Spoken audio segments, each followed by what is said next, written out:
venho adorar, minha alma está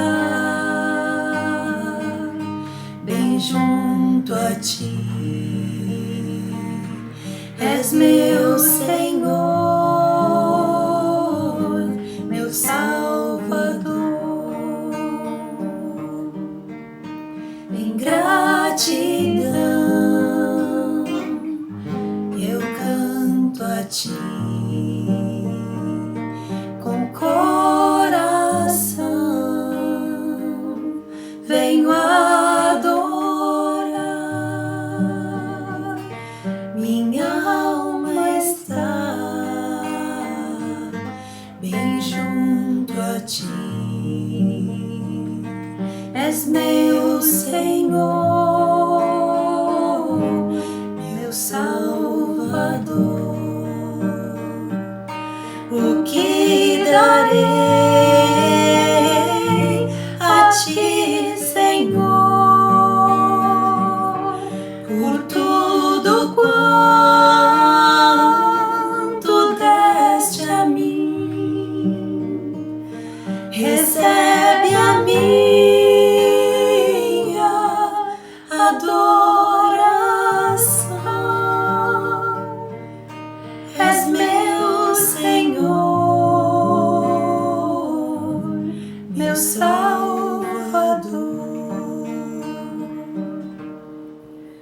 Em gratidão eu canto a ti com coração, venho adorar, minha alma está bem junto a ti. És meu Senhor, meu Salvador. O que darei a ti, Senhor, por tudo quanto deste a mim? Recebe a minha adoração. És meu Senhor, meu Salvador. Recebe a minha adoração. És meu Senhor, meu Salvador.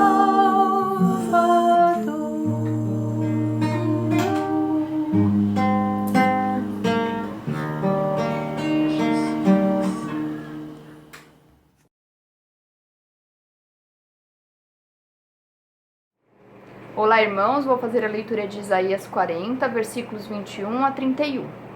Será que vocês não sabem? Será que não ouviram?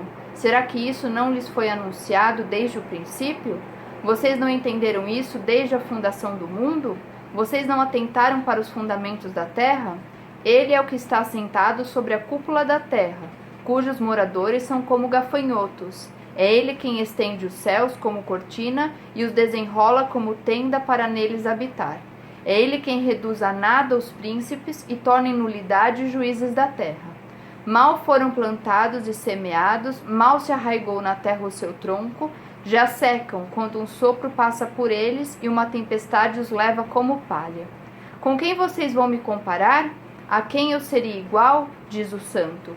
Levantem os olhos para o alto e vejam.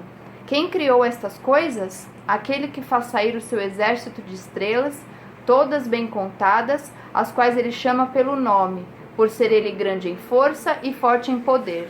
Nenhuma só vem a faltar. Por que então você diz, ó Jacó, e você fala, ó Israel, o meu caminho está encoberto ao Senhor, e o meu direito passa despercebido ao meu Deus? Será que você não sabe, nem ouviu que o eterno Deus, o Senhor, o Criador dos confins da terra, nem se cansa, nem se fatiga? A sabedoria dele é insondável. Ele fortalece o cansado e multiplica as forças ao que não tem nenhum vigor. Os jovens se cansam e se fatigam, e os moços de exaustos caem, mas os que esperam no Senhor renovam as suas forças. Sobem com asas como águias, correm e não se cansam, caminham e não se fatigam. Amém. Irmãos e irmãs, graça e paz do Senhor. Eu hoje tenho o privilégio de partilhar com vocês, mais uma vez, da palavra do Senhor. E o texto que eu quero ler com os irmãos e com as irmãs é o texto que está ali na carta do apóstolo Paulo, endereçada à igreja de Corinto. Primeira carta do apóstolo Paulo à igreja de Corinto, no capítulo 9. Nós vamos ler os versículos 16 até o 23, e a versão que eu estou utilizando parece muito mais prática, muito mais palatável à leitura. É a nova tradução na linguagem de hoje, por isso pode diferir de algumas, mas é uma versão realmente mais prática de leitura. E nós vamos então fazer essa leitura juntos. Primeiro aos Coríntios, capítulo 9, versículos 16 a 23, a palavra do Senhor nos diz assim: Eu não tenho o direito de ficar orgulhoso por anunciar o Evangelho. Afinal de contas, fazer isso é minha obrigação. Ai de mim se não anunciar o Evangelho. Por isso, se eu faço o meu trabalho por minha própria vontade, então posso esperar algum pagamento. Porém, se faço como um dever, é porque é um trabalho que Deus me deu para fazer.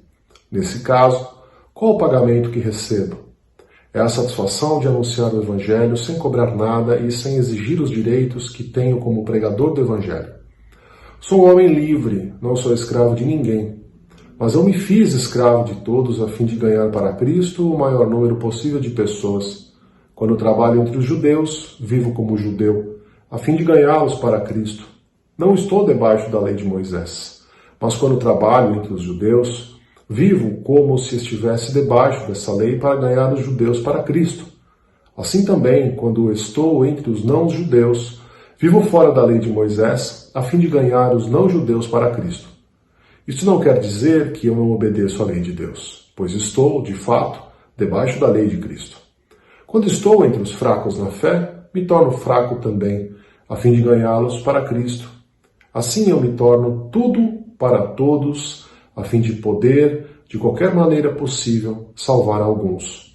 Faço tudo isso por causa do Evangelho, a fim de tomar parte nas suas bênçãos.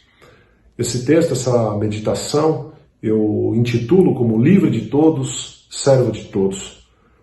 Esse texto que está nessa carta, nós precisamos, primeira coisa que nós devemos lembrar é que quando temos a aproximação com uma carta, com uma epístola, nós devemos lembrar que esta epístola foi escrita para um povo específico, em um momento específico. E eu sei que todos e todas nós sabemos disso, mas é sempre importante nós rememorarmos para termos consciência das motivações que estavam ali aliadas a essa carta. Quando isso foi escrito, quais os motivos, por que isso foi escrito? Nós sabemos que Corinto estava ligada, uma cidade ligada à Grécia, e ela tinha muita importância por conta da questão dos seus portos marítimos, que eram nas suas duas margens. Era extremamente importante a sua posição, e ela também tinha uma plena atividade no comércio de navegação. Como era de se esperar, portanto, um lugar como esse tinha pessoas de todos os lugares. Corinto era conhecido como uma grande cidade, e uma grande cidade também, além das suas questões positivas, traz também as suas questões negativas e multiformes, como, por exemplo, uma falta de enraizamento, uma multiplicidade cultural. Lá em Corinto não era muito comum que as pessoas fossem somente da cidade, portanto, era um lugar onde passavam vários tipos de culturas, vários tipos de intenções, vários tipos de religiões. Como, por exemplo, entre vários tipos de religiões ali constantes, tinham também judeus e uma sinagoga. Era aquilo que nós chamaríamos hoje de um caldeirão cultural, um caldeirão social. muito daquilo que não se via nos outros lugares, se via em Corinto, como, por exemplo, diversidade de cultos.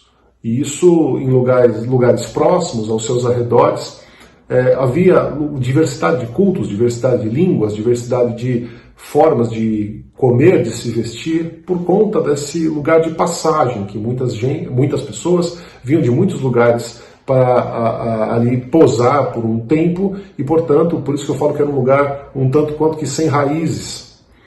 A comunidade, então, Paulo só foi para Corinto, ele foi só ali para Corinto, e quando ele consegue trabalho fazendo barracas, construindo barracas, e ele se aloja junto a um casal, Priscila e Áquila, que eles são recém-vindos de Roma. Foi lá que Paulo começou a pregar na sinagoga, enquanto lhe foi permitido ali pelos judeus que ele pregava na sinagoga, e mesmo depois de ser proibido, de não poder mais fazer isso, nós sabemos que ele conseguiu um local próximo ali, até Crispo, que era o líder da sinagoga, se converteu a Cristo. E aí então Corinto é uma igreja que ela se inicia há 5, 6 anos aproximadamente, e lá é uma comunidade mista de cristãos judeus e cristãos gentios, sendo que os gentios eram aqueles que teriam mais naquela comunidade. E dos capítulos 7 até o 10 dessa carta, nós vemos, como eu falei aqui, uma carta escrita por motivações específicas, e assim o foi. E nos capítulos 7 a 10 nós vemos com clareza que o apóstolo Paulo está sendo arguido a respeito de várias questões. E entre elas, uma questão nevrálgica do povo que é relacionada à comida. Comer carne sacrificada aos ídolos. Pode parecer algo muito simples para nós, que a resposta, inclusive a resposta de Paulo é enfática, dizendo não pode, por conta da questão do escândalo. Mas pode parecer uma questão simples para nós, mas lembrando ainda dessa questão de Corinto, o que era esse lugar, nós devemos entender algo muito interessante. Por exemplo, é lá em Corinto que tem templos como o de Apolo e o de Afrodite. É lá em Corinto que as questões sociais não tinham como estar desligadas das questões religiosas. Porque as festas aconteciam unidas aos templos e as motivações religiosas, os casamentos, os aniversários, as celebrações públicas, as celebrações privadas, elas estavam sempre intrinsecamente ligadas às questões religiosas. E eram questões religiosas, celebrações que faziam do povo ser o povo de Corinto, ou o povo que passava por Corinto, indiferente de se estar diretamente ou preliminarmente ligado à religião, mas querendo ou não, as coisas que aconteciam em Corinto, nessa efervescência, nessa ebulição cultural, religiosa, elas estavam ligadas à religião. E uma vez que os anfitriões, uma vez que as pessoas mais importantes tinham lugar nessas festas, nessas reuniões cívicas, aqueles mais simples, os mais pobres não o tinham. E esses, portanto, apenas comiam dessa carne quando eram as festas públicas. E então essas carnes que já eram sacrificadas aos ídolos, elas eram distribuídas entre essas pessoas mais simples, mais pobres. E é por isso que essa questão é uma questão importante para aquela comunidade. A comunidade está preocupada, porque até por uma necessidade ela ficava dividida nessa questão. E essa é uma das questões. Mas uma das questões também que o apóstolo Paulo está levando em consideração nesse texto, e é uma consideração que fica muito claro no texto, é que a sua autoridade ele está sendo contestada. E é por isso que Paulo ele se apresenta já afirmando ou reafirmando ter plenos direitos, inclusive pleno direito de receber sustento das comunidades. E nós vemos uma atenção, Paulo, o que estaria motivando efetivamente Paulo? É claro que há uma pergunta, é claro que houve alguma consideração que está levando, que está motivando Paulo a falar a respeito do seu direito de receber o salário, do seu direito de receber o sustento por ser um pregador. Mas ele mostra que a razão do seu trabalho não é essa. A razão do seu trabalho não é receber esse sustento, a razão do seu trabalho é levar as pessoas a Cristo. Mas ele lembra, é como se ele estivesse lembrando-os que ele não estava cobrando para fazer aquilo, se bem que ele tinha todo o direito de fazê-lo. E é isso que ele está deixando claro. Ele elenca uma série de direitos que ele teria, mas ele está dizendo a eles: eu não quero ser pesado a vocês. E Paulo destaca isso, que ele não quer ser pesado para ninguém, e diz ainda que ele escolhe livremente não fazer uso do direito que ele tem. Pois, vivendo da pregação com relação àquelas pessoas, ele diz que poderia se tornar pesado, mas notem, ele não diz que não tem direito, que não seria certo. Mas o contexto nos remete a uma clara compreensão de que algumas pessoas, naquele contexto, não poderiam ajudar a sustentar o apóstolo Paulo. E com isso, eles claramente seriam discriminados. Nós vemos no texto uma parte em que o apóstolo Paulo ele destaca a sua preocupação em dizer que quando ele tem que se fazer de fraco, ele será fraco, para estar ajudando aqueles, e estes que se não pudessem ampará-lo, não pudessem sustentá-lo, seriam discriminados naquela comunidade de Corinto. Nós sabemos que na comunidade de Corinto, quando nós vemos, por exemplo, no capítulo 11, nós vemos claramente essa distinção de classe, essa distinção social que acontecia naquela igreja. Ele externa esse carinho especial para com esses fracos e menciona-os de uma forma separada. Aqueles que tinham as suas fraquezas nas questões de fé, nas questões de conhecimento, ligados diretamente à sua condição social, estes que eram aqueles aos quais era endereçada a preocupação do comer a carne, que era endereçada anteriormente aos ídolos, porque era para esses que era partilhada, porque eram esses que, no fim das contas, precisavam desse alimento. E Paulo lhe deixa claro em todo esse contexto, na verdade, algo que... Porque as motivações de ele estar dizendo que ele tem esse direito, ele está abrindo mão voluntariamente, se fazendo servo de todos, porque ele, quando assim o faz, sabendo que uma parte, a parte mais fraca, a parte mais simples, a parte mais pobre, não poderia sustentá-lo, Paulo está dizendo claramente que ele não pode estar subordinado a apenas uma parte do grupo. Por isso que eu falo no início, lendo esse texto, livre de todos, mas servo de todos. Há uma frase de Martinho Lutero, que, na verdade, duas frases, que dizem assim: um cristão é livre sobre todas as coisas e não está sujeito a ninguém. Um cristão é servidor de todas as coisas e sujeito a todos. A todos. Não apenas a alguns. Paulo pode expressar a sua liberdade renunciando ao direito que a proclamação lhe assegura de receber o sustento das comunidades. Ele diz que essa renúncia, a renúncia ao seu salário, mas como que nós entendemos esse paradoxo? Ao referir-se ao salário que consiste em desistir do próprio salário, ele renuncia à sua subsistência para não criar um obstáculo ao Evangelho, à pregação do Evangelho. E existem vários tipos de respostas para esse obstáculo. Quais seriam esses obstáculos? E uma delas, que me parece muito interessante, me chama muita atenção, é que Paulo tinha a necessidade de preservar a sua autonomia para proclamar o Evangelho. Ele sente que poderia comprometer a sua liberdade para ensiná-los ou repreendê-los se ele estivesse subordinado a alguns apenas, aqueles que poderiam sustentá-lo. Onde essa ameaça não existe, é muito interessante isso, que ele aceita de bom grado a ajuda, o auxílio, como nós vemos em Filipenses no capítulo 4, versículos 10 a 20. Porém, Paulo, com relação à igreja de Corinto, ele sente o perigo de se permitir que a pregação do Evangelho fosse tutelada, monitorada, subordinada apenas àqueles que pudessem lhe pagar o salário. E ele diz claramente, era melhor que ele morresse do que permitir que isso acontecesse. Ele precisa, nesse sentido, estar livre de todos para poder fazer-se servo de todos. Se ele estivesse dependendo do dinheiro que receberia daqueles que têm para dar, não seria livre para tornar-se servo também dos fracos, porque ele estaria subordinado, tutelado, monitorado por alguns. Como que Paulo teria respondido aos coríntios se estivesse acontecendo lá o que nós vivemos hoje nas nossas comunidades, no nosso país, ao nosso redor. Nós vemos crentes se alinhando ao poder, estabelecendo as suas agendas a partir daquilo que mais lhe interessa.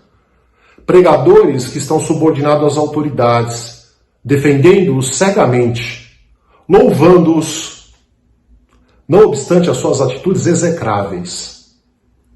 Não mais servos do Evangelho, de Cristo, de todos, mas de alguns que lhe interessam, apenas para satisfazer os seus próprios desejos, sustentar as suas crenças, ainda que estejam muito distantes dos ensinamentos de Cristo. Não mais livre de todos para serem encontrados como servo de todos, antes presos a alguns, subordinados a alguns, servos apenas de alguns. Nas palavras de Paulo, seria mais interessante morrer.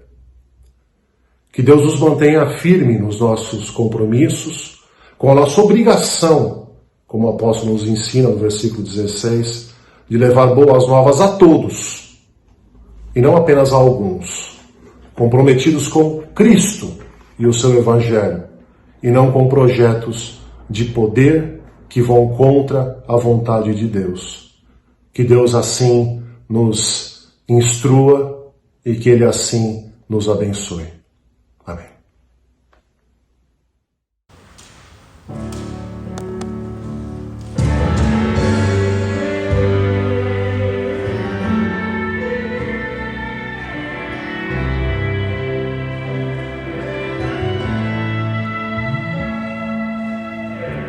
Rei dos reis, aqui estou, rendo a ti o meu louvor e a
Irmãs e irmãos, mais uma vez é um privilégio para participar com vocês, de longe ainda, mas para partilhar um pouco rapidamente da meditação da Palavra de Deus com os irmãos e com as irmãs neste dia.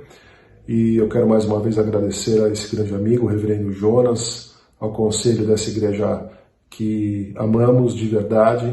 Vocês fazem parte da nossa vida e mais essa oportunidade.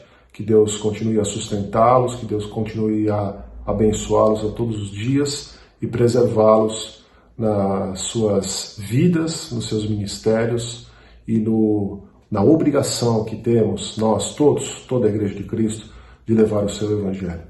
Vamos agradecer ao Senhor. Pai, nós te louvamos, Senhor, por esse encontro, por esse privilégio, por essa reunião dos teus filhos e das tuas filhas, Pai, que mais uma vez, Senhor, param as suas atividades, aquilo que tem a fazer, aquilo o seu cotidiano, para podermos, Senhor, ainda que virtualmente, nos encontrarmos, termos comunhão, podermos, Senhor, refletir a respeito da Tua Palavra, podermos, Senhor, rever os nossos atos, as nossas crenças, a nossa fé, os nossos axiomas, as nossas verdades. Obrigado, Senhor, porque dia após dia é o Senhor que nos tem sustentado. Que assim continue a ser, Pai. E que o Senhor, ó Deus, venha nos abrir os olhos, abrir a mente, abrir o coração, para talvez, Senhor, ouvirmos mais uma vez, Senhor, ouvirmos com profundidade aquilo que o Senhor tem falado dia após dia aos nossos corações, mediante os testemunhos dos nossos irmãos, das nossas irmãs, mediante, Senhor, aquilo que tem acontecido no nosso país, mediante, Senhor, os gritos de socorro da sociedade, Pai, que tem clamado pelos filhos e filhas de Deus, que possamos ouvi-los e levar a Deus a salvação que vem da Tua parte, a esperança, Senhor, que somente o Senhor pode dar, a novidade de vida, as boas novas, o Evangelho de transformação, de mudança, para todos, de acordo com a Tua vontade, não a de apenas alguns ou algumas. Que o Senhor nos ajude, Senhor, nessa empreita, a fim de que o Teu reino venha e que seja feita, Senhor, a Tua vontade. Nós oramos assim, no nome de Jesus, o nosso Senhor, o nosso Mestre. Amém. E que o amor de Deus, o nosso Pai, a graça inexplicável e imensurável do nosso Salvador Jesus Cristo, a comunhão e consolação do Espírito Santo de Deus esteja sobre a vida de todas vocês e de todos vocês e de toda a Igreja de Cristo que se espalha sobre a face da terra, não apenas hoje, mas para sempre. Amém.